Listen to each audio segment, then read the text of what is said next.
Blaring Out Show. Hey, this is the Blaring Out with Eric Blair show. We're backstage at the 2007 Warped Tour with Ronnie Winter of Red Jumpsuit Apparatus. Yeah. How you doing, Ronnie? How's it going? Now, your new album is called Don't You Fake It, correct? Yep. Now, how did you come up with that title?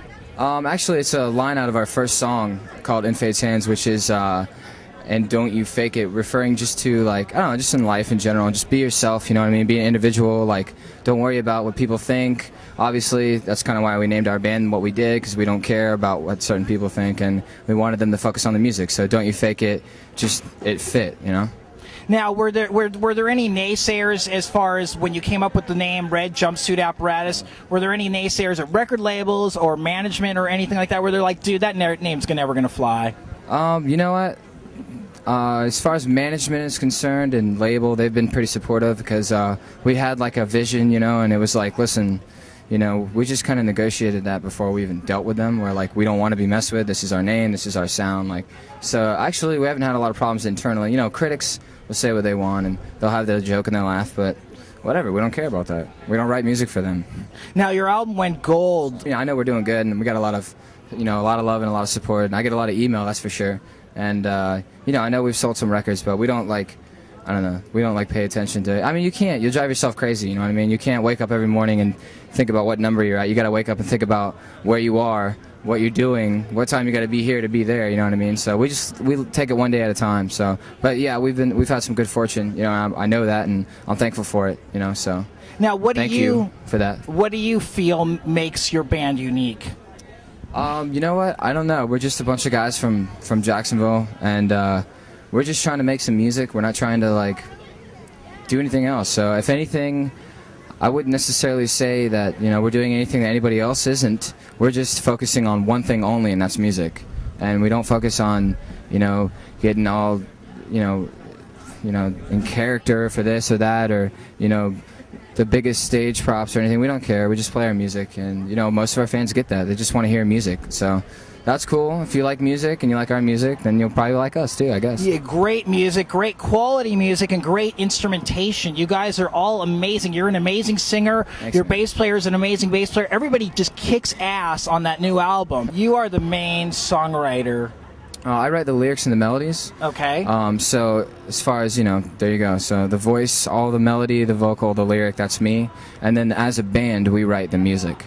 Okay, now tell me, what is the depth of the inspiration for your lyrics and your songs? You know, just, you know, pretty, like the album says, don't you fake it. You know, all of our songs from, you know, from Face Down to Cat and Mouse to Guardian Angel are all real. They're all about me or somebody I know, or about a band member, or about somebody a band member knows, or it's all relation and relative to us. You know, it's not necessarily always about me, or not necessarily always about Elias or Duke, but sometimes it is about them or me. You know what I mean? So, but it's always a true story in a context that has to do somewhat with an experience that we've been through, and that's just pretty much how we treat all songs. Now, you're approached by a lot of fans and a lot of kids. What do you think the number1 issue emotionally kids are dealing with right now in their lives, from what you're hearing from the kids? That's a good question. Let me think.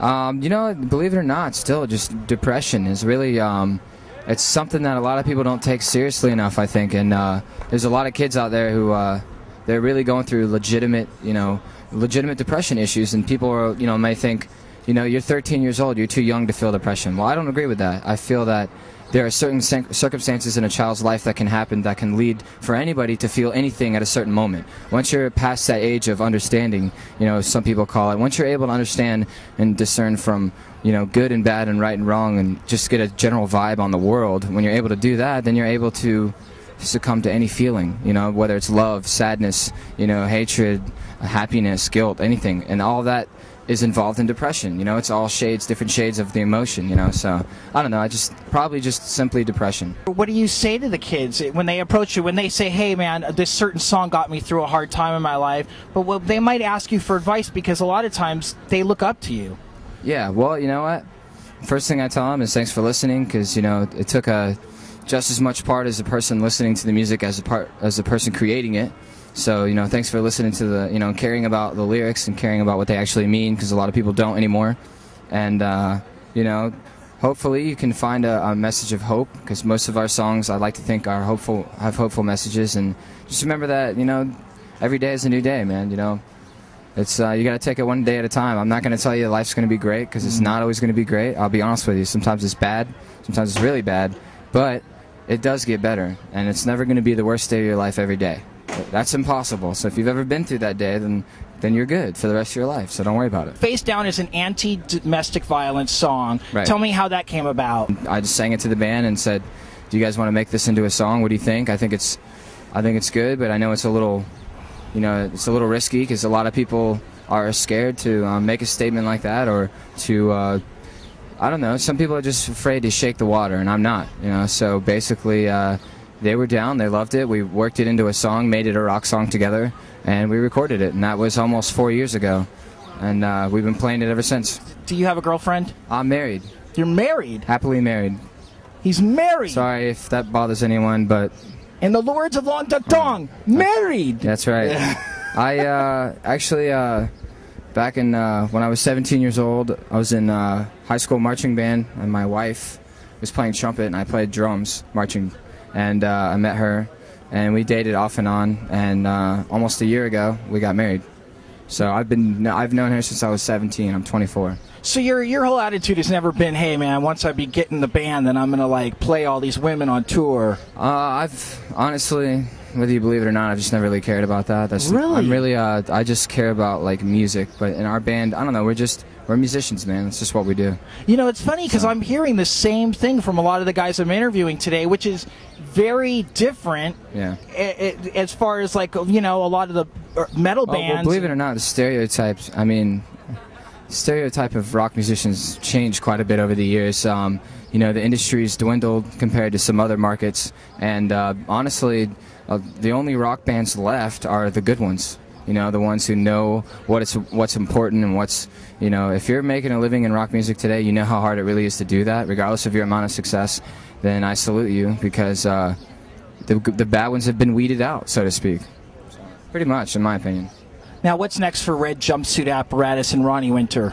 You know what? We got the whole Warped Tour. Today's the first day, so for me, I just got to take it one day at a time and focus on. Actually, my performance later today is the thing I'm thinking about right now. Just wanting to put on the best show that I can. But other than that, you know, just finish the tour. Then my bass player's having a baby, so we're really excited about that and stoked for him. And we're gonna take some time off so he can experience that with his girl and do that. And then whenever he's ready, we're gonna go back on tour. So I'm gonna let him kind of dictate that, and then we're gonna tour the world. Actually, we've toured Japan and Canada. We're going to England, France, Germany, Australia, New Zealand, and back to Japan. So all that'll probably be after Warped Tour. Sweet. And a new video coming out too. Oh yeah, tell me about it. Actually, I believe we're gonna film it the week after Warped Tour, and it will be for Your Guardian Angel. What's that song about? It's going to be our third single. It's a love story. It's just, I guess it's about being a normal person and being in love, and the different shades, you know, and how up and down it is, and just how it's not all happy, you know. It's just sad too, but it's still amazing.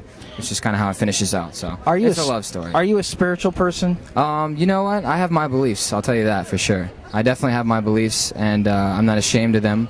But I don't necessarily tell anybody that I'm right or that you have to believe the way that I believe. I believe to each his own, you know. But I do have my beliefs, and I do believe the way I believe. That's for sure. I do have my beliefs. So that's where you draw the line as far as other people. I mean, there's a lot of temptations in rock and roll. Yeah.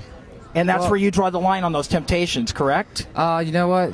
I'm not a perfect person. Yeah, me neither. I'm known to party, you know. I've never hidden the fact that I like to hang out and have a good time. Yeah. There are plenty of photos and interviews with me hanging out at bars and, having a good time. I'm not saying that. I'm saying that you can be normal and do that and still believe in doing the right thing. And I think that's what we kind of stand for. It's just being normal and just, anything in moderation. If you're old enough, then yeah, whatever. I don't have a problem with that. But then again, that's me, and who am I? I'm just a singer in a band, you know what I mean? Yeah. So I'm not like trying to start anything crazy with that. So a singer and an awesome band. Ronnie Winter, thank you so much. You rock. Red Jumpsuit Apparatus rules. All right. Go check out the album. Blaring Out with Eric Blair with Ronnie Winter of Red Jumpsuit Apparatus. Signing off. Peace.